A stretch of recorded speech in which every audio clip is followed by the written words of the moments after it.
Ora bem, Manuela Ribeiro, Francisco Guedes, para muitos os pais das correntes descritas, é a primeira das nossas conversas de correntes deste ano. Um encontro desta dimensão e com 21 anos de atividade contradiz os pareceres mais negativos sobre os hábitos de leitura em Portugal. No vosso entender, como é que se explica que num país que lê tão pouco, segundo asseguram os números, uma massa de gente com esta expressão, que mesmo aos dias de semana, à tarde, enche um teatro, de manhã, à tarde, à noite, para ouvir falar sobre livros e literatura? Eu não sei se há uma explicação, não é? Quer dizer, não significa que... Eu, por acaso, acho que não se lê menos agora do que se lê antes e acho que se lê mais agora do que se lê antes. Não sei se leem as coisas certas, mas também não sei se liam as coisas certas antes. E o que importa é que se leia. O que eu acho é que há 20 anos as pessoas não estavam habituadas a estar em contacto com os escritores. O leitor tinha uma imagem do escritor, mas nem sequer sabia se essa imagem correspondia à realidade. E, portanto, havia assim uma espécie de curiosidade de saber quem era a pessoa que estava por detrás do livro. E, no fundo, nós viemos aqui abrir este espaço, criar esta espécie de lugar onde pode haver este diálogo entre o leitor e o escritor. E a iniciativa resultou, os leitores gostaram do que os autores tinham para dizer e vice-versa, porque este é um diálogo sempre entre um lado e o outro do livro. E essa curiosidade inicial, a expectativa que se criou foi cumprida, não foi defraudada. E ao longo destes 20 anos as pessoas sentiram que os autores ainda têm coisas para dizer e que ainda há novidade naquilo que os autores dizem. E por isso vêm à procura dos autores, não é? E aos autores também me parece interessar um bocadinho saber quem é o leitor, onde é que ele está, onde é que se encontra, o que é que ele sabe de si próprio escritor. E eu acredito que tenhamos contribuído para que os leitores tenham outras oportunidades de leitura, isso sim. Francisco Guedes, e tu, qual é a tua percepção sobre isto? Num tempo em que, como dizia, muitas vezes a ideia que se passa é que não se interessam pelos livros, os livros têm tiragens cada vez mais reduzidas, muitas vezes é a literatura com menor profundidade que consegue minimamente alcançar alguns valores notáveis a nível de vendas e de adesão de maior número de leitores, e no entanto não é nada disso que é trazido aqui, e os factos falam por si. Quando às 10 da manhã vemos 300, 400 pessoas para ouvir falar sobre livros. Qual é a tua percepção sobre isso?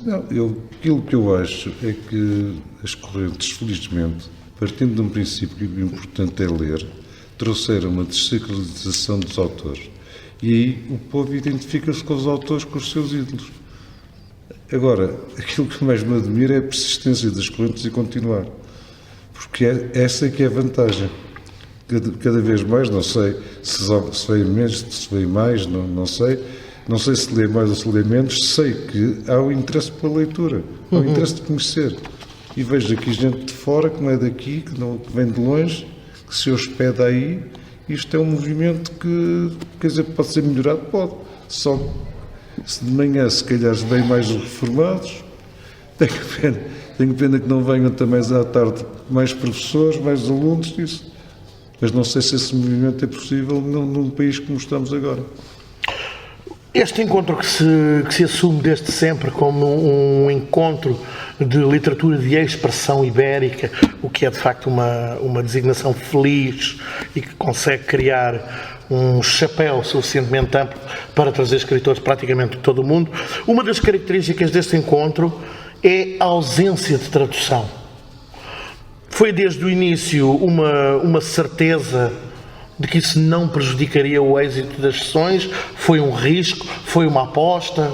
Fala-me um pouco sobre isso. Eu tenho a certeza que foi desde o início, porque em Portugal toda a gente fala espanhol e os certos não falam. Não é? Agora, habituaram-se. Isso é um problema que acho que nunca pusemos a questão da tradução. Não. Nunca pusemos essa questão. Nunca colocamos, e a nossa intenção desde o início era criar uma espécie de língua franca, onde o que era importante era comunicar, fosse de que forma fosse, e cada um teria de fazer um esforço para se aproximar à língua do outro. E foi sempre, desde o início, a nossa intenção, não é? No fundo, era juntar as três margens no Rio: Europa, África e Brasil, a América do Sul. Isso conseguiu-se. Porque eu creio que isto possivelmente é único neste momento na Península Ibérica. Sim, sem dúvida alguma. Tenho a impressão que é. Sim. Não tenho muitas dúvidas, não é? Agora, se calhar se houvesse se o ensino fosse outra coisa, se calhar seria útil também pensar que havia turmas que poderiam vir. Mas isso eu não... perguntar à Ministra se vale a pena ou não sei se ela sabe. Não, mas estamos aqui precisamente para ouvir as vossas opiniões, como é óbvio. Diz-me uma coisa, 20 anos é muito tempo, para os que não sabem é importante contextualizar isto. Como é que chegam as correntes descritas à Póvoa de Varzim? Olha, as correntes descritas vieram diretamente de Riron. O Manuel Valente convidou-me para ir assistir à Semana Negra. Nós ficámos em casa de Luís Sepúlveda. O que é a Semana Negra? É um festival de literatura policial. E nós ficámos em casa de Luís Sepúlveda durante os de Semana Negra, foram 17 dias, ou lá que foi. Eu estava acabado de se mudar, estava acabado de chegar a Riron, e numa das conversas, num jantar, eu que não falava espanhol nenhum, nem percebia nada, né? Ele disse-me, com um vagar para me entrar na Mona, se eu arranjava uma cidade, uma vila pequenina, que tivesse um porto de mar, que era um ponto de chegada e um ponto de partida. Isto foi em julho, eu cheguei cá, apresentei isto à Câmara de Matosinhos, que ou não perceberam nada, não sei se tinham lido algum livro até eu, não, mas recusaram, e 2 anos depois o Lopes de Castro arranjou uma entrevista com o Luís Diamantino que eu não queria vir. Eu não conhecia ninguém, disse, encarto da Leixa para o ver outra vez, não, e não sei o que, sei bem. Vai, eu contei ao Luís Diamantino a mesma coisa, e ele aceitou. E a partir daí conheci a Manela, não sei se foi nesse mesmo dia ou se no dia seguinte, mas começou-se a trabalhar. Agora, produzir isto no primeiro ano não era fácil, como agora também não é, mas agora isto cresceu e já está mais oleado e isso. Agora, no primeiro ano era uma certa novidade, era... Depois de estar ainda é mais fácil conduzir, não é? Isso é lógico, naturalmente. Não, e tu, isto dá muito trabalho. Não duvidamos. Não duvidamos. Manuela, tu entras neste projeto, qual era a tua percepção, a tua ligação, a tua relação, conforme queiras, com os livros e literatura? Bem, desde logo eu sou licenciada em literatura portuguesa e francesa, portanto das românicas, como se dizia antigamente. E depois tinha dado aulas de português e de francês. Tinha feito jornalismo e tinha já na Câmara Municipal organizado algumas atividades no âmbito dos 150 anos de nascimento dessa de Queiroz, isto em 1995. Depois, portanto, eu já estava a trabalhar nesta área da cultura, estava ligado aos livros e, portanto, quando o Luís Diamantino me desafia a trabalhar com o Francisco Guedes, nós juntamos os nossos 2 saberes. Eu já sabia de produção e o Francisco sabia e tinha os contactos dos autores, porque ele teve sempre, desde sempre ligado à editora, às editoras e aos livros, e portanto nós juntamos os nossos 2 saberes e soubemos fazer outra coisa, que foi trabalhar em conjunto e em diálogo, não é? Nós entendemos desde o início muitíssimo bem, trabalhamos sempre muito bem e cada um sem nenhum dos 2 atropelar o outro, e foi desta forma que surgiu o primeiro encontro. Eu acho que ninguém acreditava que aquilo fosse dar certo, não é? Pronto. Mas nós juntando os nossos saberes, os contactos que cada um tinha, não é? Eu localmente ligado à escola, ligado ao jornalismo, e o Francisco ligado às editoras, e acabamos por fazer a primeira edição. Que quando se fala hoje na primeira edição, que era uma coisa pequenina e que tinha pouco público e não sei o quê, naquela altura era muito público. Para uma primeira edição, ninguém estava à espera, ou seja, ter numa sala, mesmo que fosse 30 ou 40 pessoas, e às vezes tivemos mais, era muita gente. Não se estava à espera que isso fosse acontecer. Deixa-me dizer-te que ainda hoje, para muitos eventos que se realizam, é essa a realidade. Claro. Por isso, não foi assim. Nós hoje pensámos, aquilo era pequenino. Não, naquela altura era grande, não é? O que é um facto é que fomos crescendo. E neste momento somos muito maiores. Mas é o trabalho que está por trás. E é o facto de isso ter dado certo, as pessoas terem achado, porque desde o início houve esta sensação.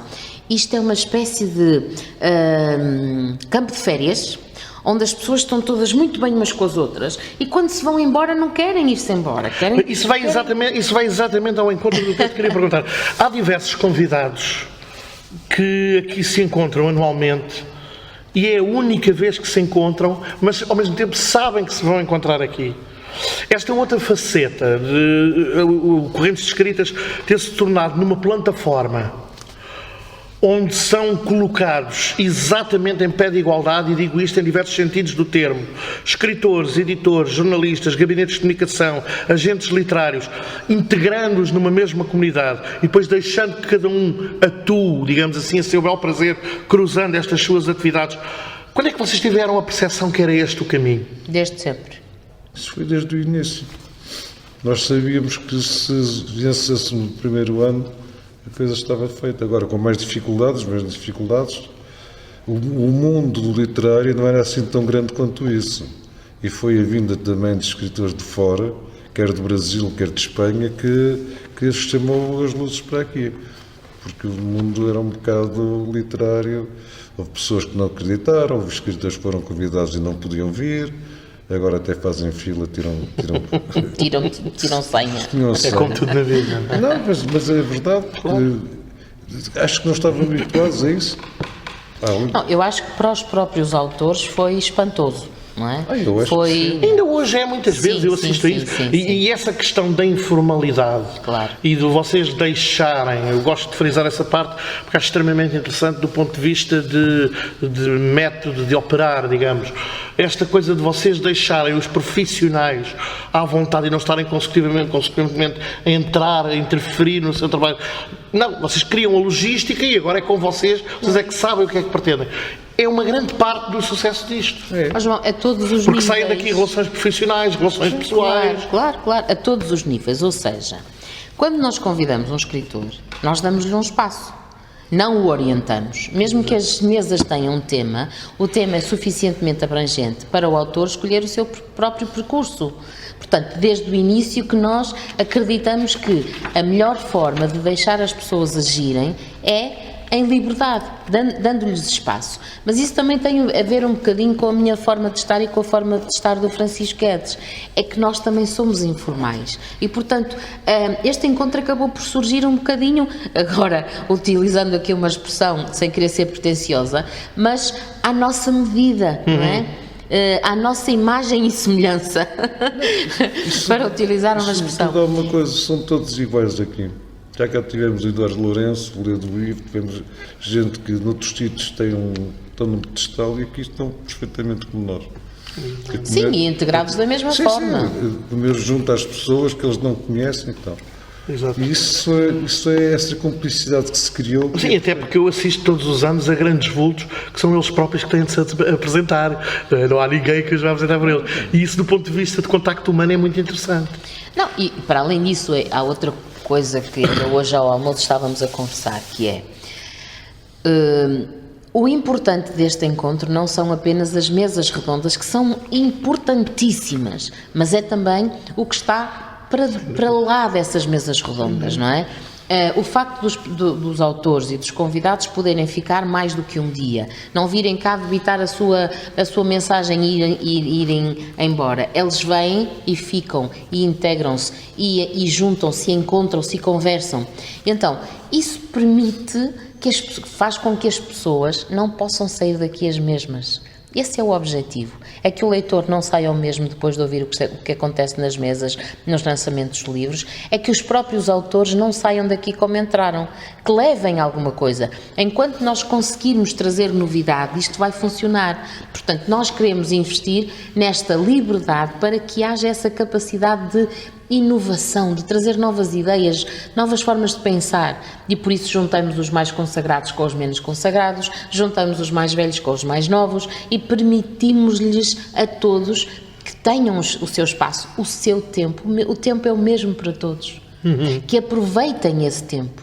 O que nós queremos é que cada um dos autores aproveite aquilo que lhe é dado. Eu sou testemunha que acabam por nascer muitas outras coisas desse cruzamento entre pessoas de registros muito distintos que de outra forma dificilmente se cruzariam.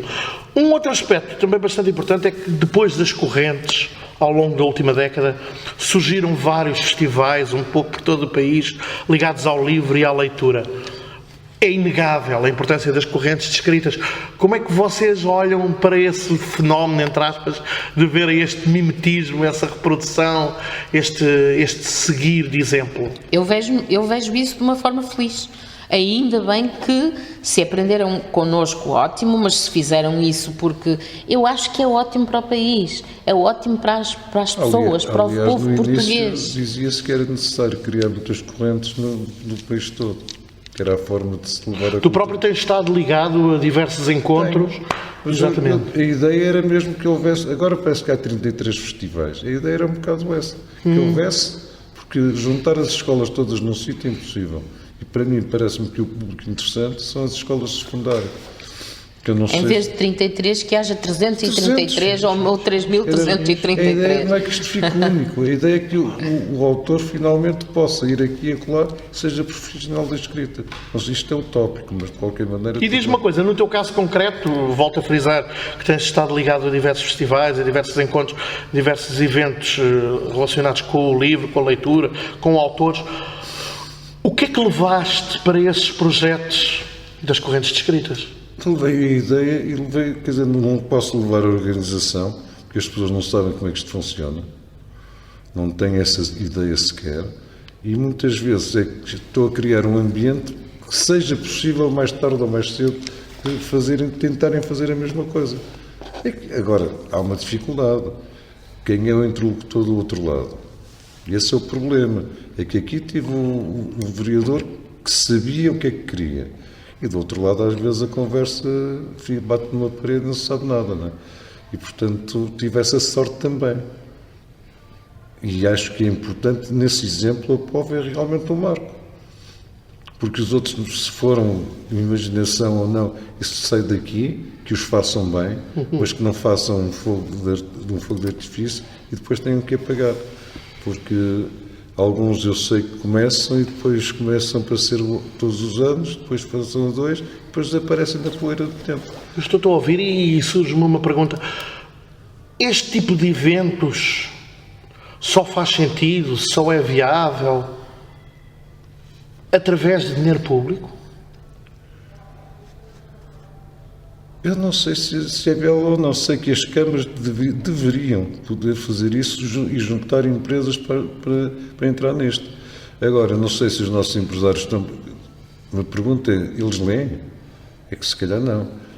Portanto, a pergunta aplicar-se aos políticos na mesma, sim, não é por aí. Mas isso já nem pergunto. Há políticos que leem e que não leem, há empresários que leem e outros que... É igual. Basta olhar para o estado do ensino e da educação, não é? Portanto, eu aí não tenho muitas dúvidas. A questão é, uma autarquia tem como retorno o reconhecimento dos seus eleitores. Uma empresa procura o tipo de retorno, mas que também pode obtê-lo através de iniciativas desta natureza. As empresas normalmente apostam, mas querem o retorno no dia anterior, que é uma chatice. Portanto, isso não dá. Agora, esta autarquia tem essa vantagem. Teve a clarividência de saber o que é que estava a fazer. Com mais dificuldade, com menos dificuldade, quer dizer, isto é um exemplo. Os autarcas quebram os olhos. Não posso dizer mais nada. Não tenho mais nada para dizer. Algo que também é unanimemente referido, demasiadas vezes até, é a diminuição do espaço dedicado aos livros, à leitura e a todas essas temáticas na imprensa, nos médias em geral.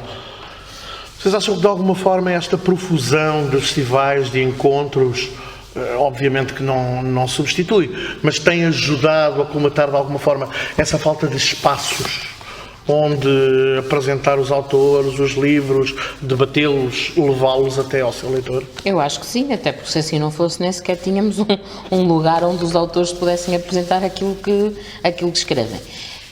Nós também temos de pensar noutra questão, que é, hoje publica-se muito mais do que se publicava há uns anos atrás. É claro que as tiragens são menores. As tiragens são menores, mas publica-se muito mais. E há um outro fenómeno no qual é preciso pensar, que é, com este aparecimento de editoras a publicar livros por encomenda, toda a gente é escritor. Toda a gente escreve e, portanto, há uma quantidade imensa de livros que as editoras não publicam, as editoras, digamos, convencionais não publicam, mas que são publicados pelas editoras que publicam agora por encomenda, e essa gente tem que vender esses livros, porque quando essas pessoas vendem os livros, o leitor está a investir, muitas vezes, em livros que não vai ler, mas depois já não tem dinheiro para outros livros, porque é amigo, porque é o amigo do amigo. Pronto, há de facto uma quantidade imensa de coisas que se publicam hoje, que estão a ocupar espaço, mas que não têm a mesma qualidade. Não significa que as pessoas não têm o direito de editar, porque toda a gente tem o direito de escrever um livro e de editar o livro e de o publicar. Mas está a criar-se falsas expectativas nestas pessoas. Ao editar um livro e ao cobrar para editar o livro, esta pessoa que vai publicar o livro fica a pensar que é escritor. Portanto, criam-se falsas expectativas e eu tenho essa experiência, porque todos os dias me aparecem imensos livros, me enviam imensos livros e me entregam livros para eu ler, porque as pessoas acham que já publicaram um livro e, portanto, que são escritoras e que podem vir ao correntes de escritas. E é muito difícil dizer-lhes que não é assim. Muito difícil. As pessoas não entendem isto. Portanto, muitas vezes temos que optar por responder pelo silêncio, não é? É difícil as pessoas aceitarem que aquele livro que publicaram, que é muito interessante porque fala da vida delas e não sei o quê, não é propriamente literatura, não está propriamente ao mesmo nível de outros livros que se publicam. Aquelas pessoas, se calhar, não têm uma novidade para trazer, para estarem a participar num festival literário. E, portanto, é preciso também termos em conta esta realidade. Naquela sala do auditório, há imensas pessoas que têm livros publicados nessas condições e que, portanto, estão ali à espera de poder um dia saltar para o outro lado. É normal que as pessoas tenham expectativas. O que não é normal é que as alimentem desta forma. E isso eu tenho pena. Francisco, a Manuela usava aqui uma expressão curiosa, o não é propriamente literatura.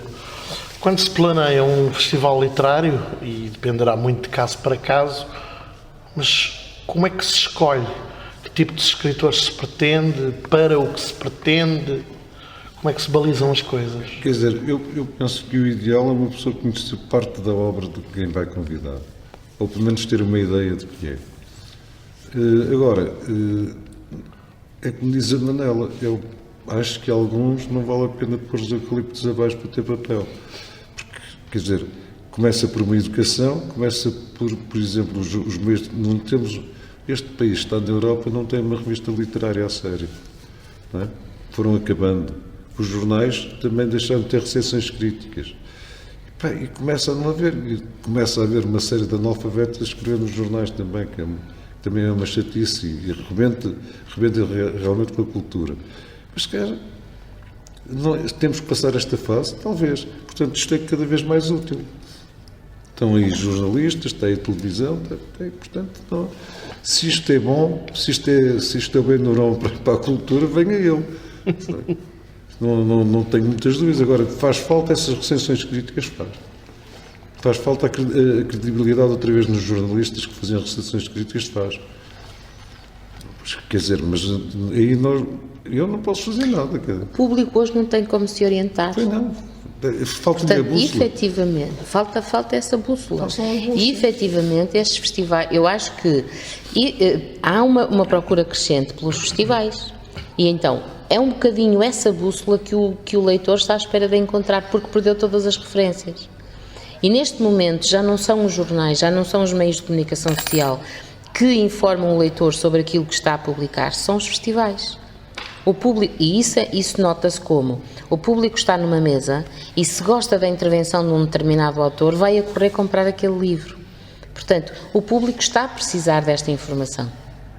E de facto não se entende como é que os jornais deixaram de ter esta parte importante, este papel importante, deixaram de representar este papel importante para os livros. Não se entende.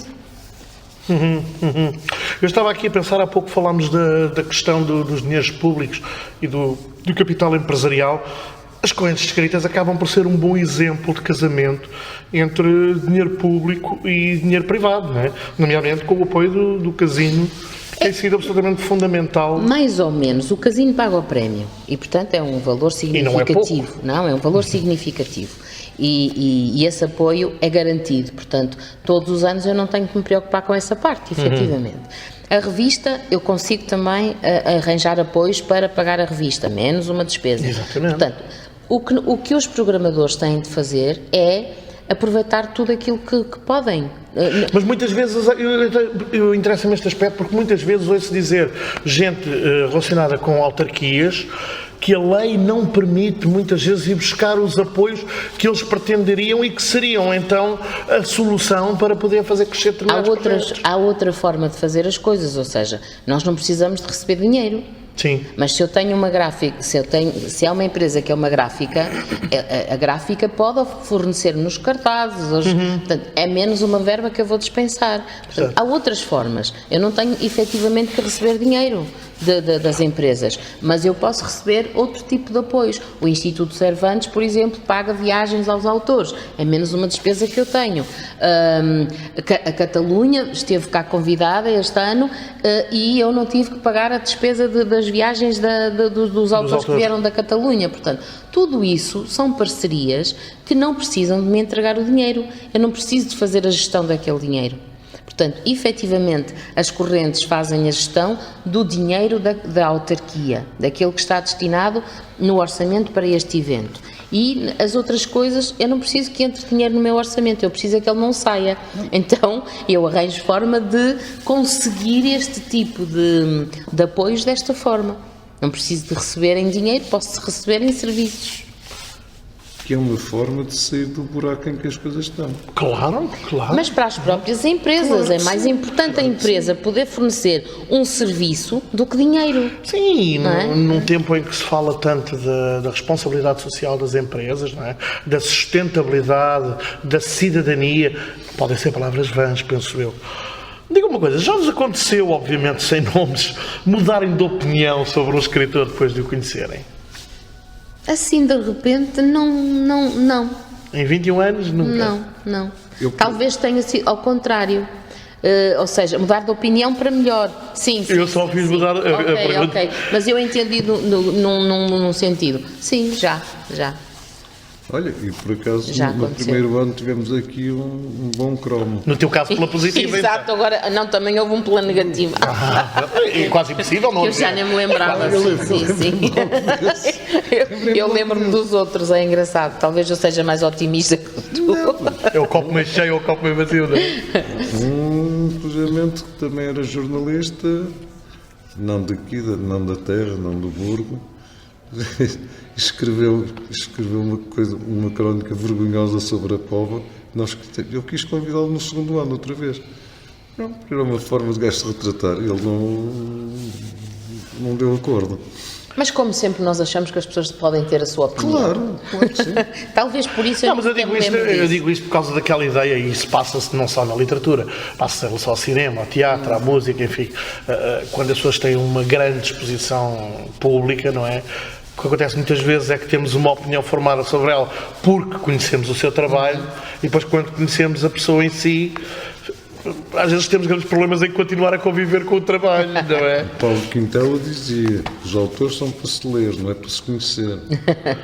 Isso é uma velha discussão. Não, seria uma outra entrevista, Francisco Guedes. Às vezes as pessoas perguntam-me. Seria uma outra entrevista. Ainda hoje o Paulo Jorge Miranda, na intervenção dele, dava o exemplo do Celine à venda em Tel Aviv.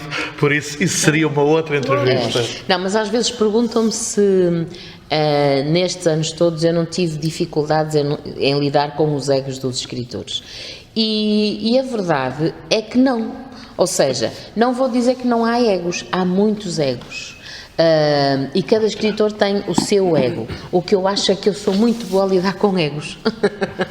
E, de certa maneira, estamos a borrifar para os egos. Exatamente, mas, ou seja, eu sou capaz de gerir, Sim. de trabalhar com isso e de gerir isso facilmente. Isso foi uma coisa de princípio, sempre. Não...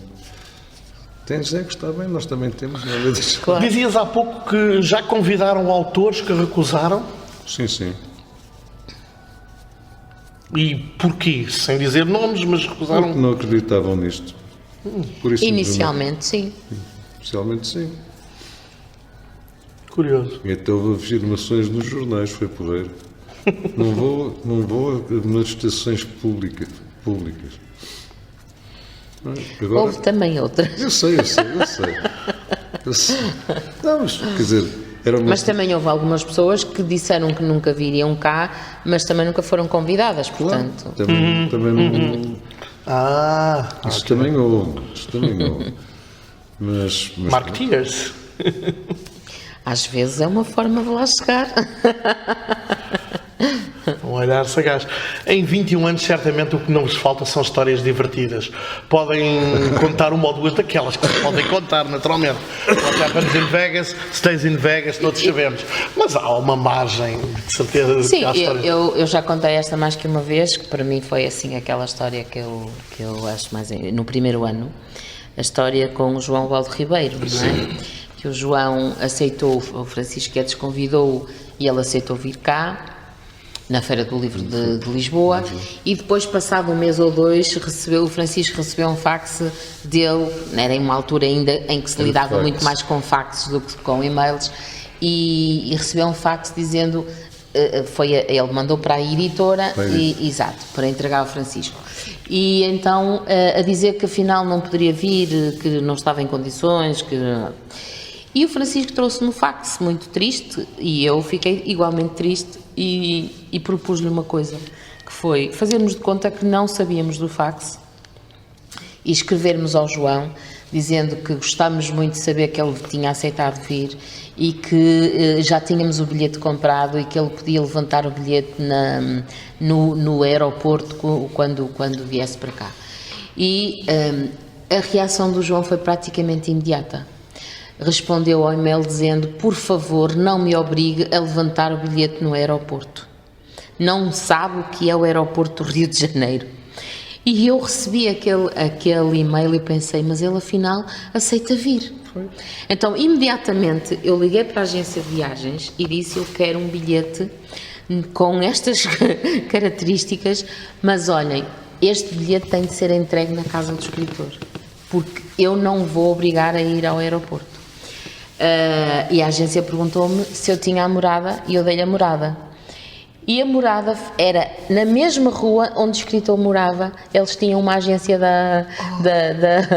uma delegação da agência. Então foram entregar-lhe o bilhete. E depois, quando o João chegou, eu disse-lhe: ó João, tem noção que nós o enganamos? Ele disse: sim, eu tenho noção. E eu disse: mas então porquê é que aceitou vir?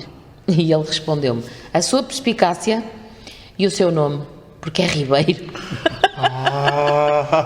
E portanto é sempre daquelas histórias que eu vou recordar, porque se eu não tivesse ousado, nós não teríamos cá o João Valdo Ribeiro. Portanto, às vezes é preciso ousar neste sentido, não é? Não sei, talvez, eu acho que aquilo era tão inofensivo, porque não tentar, claro, não é? Claro. E efetivamente deu certo. E tu, Francisco, podes partilhar connosco alguma das imensas histórias que certamente tens? Desses primeiros anos, havia um escritor que chegou aqui, não sei se ele já não vinha a Portugal há muito tempo, e que, ao fim da tarde, queria ir ao Porto fazer compras, sempre. Todos os dias queria ir ao Porto fazer compras. A certa altura disse: fazer compras aqui ao Porto, isso é um carro, é não sei o que, sei que vais... Ai, que eu já não venho aqui, então não vais, olha, vais quando te fores embora, vais um dia antes. Mas, quer dizer, eram coisas... Mas com o João Valdo tivemos aqui cenas deliciosas. Tivemos um concerto de jazz, só com ele imitar as vozes e os instrumentos, fabuloso. E E, aliás, Tivemos grandes momentos. depois de facto. chorou porque Sim, estava cheio de saudades. sim. Eu acho que tivemos grandes momentos. Tivemos. E segundo já me contaram, ele dizia algo divertido porque é que estava a chorar, não é? Era que estava Pois, solto. tinha saudades da E mulher. que estavas a tornar. Isso não Estou-me sei. tornando português. Sim. Isso uma vez que ele estava Sim, cá no... mas isso era por causa da saudade. Exatamente. Obviamente. Eu acho que estou virando português. Quando me perguntaram porque é que estava a chorar. Quando ela o levou ao jantar, almoçar um domingo num restaurante que era ali ao pé da Doca, e que ele não conseguiu comer, desatou a chorar, tivemos que dizer para o hotel aqui outra vez, meteu-se no quarto, já tudo pronto, tudo Não, o Malangatana também foi assim. também ele não é langatano. Foi protagonista de momentos absolutamente Foi. incríveis. A generosidade do Malangatana a Sim, fazer os autógrafos nos livros é absolutamente incrível e será sempre uma coisa que nós vamos recordar. Era um personagem. Porque Era ele uma era coisa com ele. fantástico. Era um Aquela participação dele, a primeira vez que ele cá esteve na mesa, foi um momento único que nunca mais é irrepetível. Quando ele levanta a camisola e começa a fazer a barriga, o gombo na barriga e a cantar, quer dizer, foi Houve momentos muito muito. Olhem, uma última pergunta que tem a ver com as correntes, mas também tem a ver com muitos outros festivais. Ficção científica, banda desenhada. Eu venho às correntes desde 2007. Não me lembro de nenhum autor de banda desenhada, de nenhum autor de ficção científica. No resto dos festivais também, regra geral, é difícil encontrar. Porquê? Eu acho que isso tem a ver com o facto de haver um maior desconhecimento e eu falo por mim. Efetivamente são duas áreas que eu não domino. E, portanto, a tendência quando tu não dominas uma área é deixá-la um bocadinho de lado, mesmo que não intencionalmente, mesmo inconscientemente isso acaba por acontecer. E é a única explicação, portanto, não há explicação nenhuma, não deixo de lado porque não me interessa ou porque... Não, é porque efetivamente é uma área que eu domino menos e, portanto, naturalmente as coisas acabam por acontecer de outra forma, mas apenas isso. Mas é uma sugestão, já falamos várias vezes sobre isso, não é a primeira vez que abordamos esta questão. Eu prometo que vou pensar, mas acabo sempre por não chegar lá. Mas é uma pena e eu concordo. E tu, Francisco, que nos podes dizer sobre Olha, isso? banda desenhada, acho que a aproximação foi António Jorge Gonçalves que esteve aqui, não foi? Sim. Mas foi a única que cá esteve. Fazia uma coisa com o Jacques. E o Ruizinho, que também algumas coisas, mas nunca esteve cá nessa qualidade. Não, esteve sempre noutras qualidades. Mas eu realmente, banda desenhada portuguesa, conheço mal, não sei. E ficção científica. Mas vocês não trazem só autores portugueses, há aí um contrassenso. Não, mas Nem tu nos teus eventos, nem tu. Não. eu conheço. Quando dizes banda desenhada portuguesa. Não, é que conheço muita francesa, muita canadiana, mas realmente de Espanha não conheço, mas realmente conheço mais a francesa até, e belga, por aí fora. E de ficção científica conheço pouco, não é realmente um género que eu vá lá, que chego lá. Se calhar porque também nunca li, meu pai lia o Rei Bradbury. Em cujo centenário estamos este ano. Ele lia muito, sabia, gostava, e não sei o quê. E se calhar por estar em luta com o meu pai nunca li, mas tenho a perceber um bocado disso. Não há nenhuma má vontade, não calhou. Interessei-me por outras coisas, mas é por aí. Mas a banda desenhada, realmente conheço mais o lado francês. A belga, canadiana e por aí. Mas não sei. Deve haver coisas boas, de certeza. Em Espanha não conheço muito, não sei se há no lado espanhol. Mas se calhar um dia destes pode fazer sei lá, umas oficinas. Eu já prometi a mim própria que sim, mas a verdade é que ano após ano acaba não acontecendo. Pronto, chegamos então ao fim desta conversa com a promessa que vão pensar sobre o assunto. Um bocadinho mais. Muito obrigado pela vossa disponibilidade e por tudo aquilo, acima de tudo, por tudo aquilo que têm feito pelo livro e pela leitura em Portugal. Obrigada. Muito obrigado.